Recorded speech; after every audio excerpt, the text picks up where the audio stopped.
वाजिद भाई क्या हाल है? कैसे हैं? ठीक ठाक हैं? हालात बिगड़ने वाले हैं। ये है वाजिद भाई। इन्होंने 120 गज का ये घर 1 करोड़ का खरीदा। फूले नहीं समा रहे थे। नाम कराने डीसी ऑफिस गए और बताया कि भाई ये तो 10 लाख का लिया है। मैंने पूछा ये क्या? तो आंख दबा के बोले यहाँ तो ऐसे ही चलता है, टैक्स भी तो बचाना है।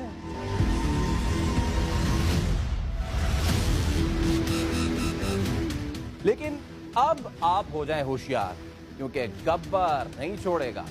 एफबीआर ने 20 शहरों के लिए प्रॉपर्टी लेन देन टैक्स का एक नया टेबल बना दिया है।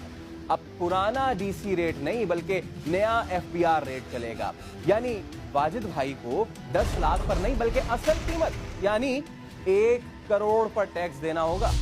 बिल्डर और इन्वेस्टर के लिए तो यह खबर एटम बम से कम नहीं है। वो तो अब तक कई प्लॉट्स खरीदते और मूंगफली जितना टैक्स देते आए थे। लेकिन भाई साहब ये सब हुआ माजी का किस्सा। कराची के घरों और रिहायशी प्लॉट्स के वैल्यूएशन रेट में 44%, जबकि कमर्शियल प्लॉट्स और इमारतों के वैल्यूएशन रेट में 64% तक इजाफा हो चुका है। तो ये है टैक्स चोर और काला धन छुपाने वालों के लिए एफबीआर का नया शिकंजा।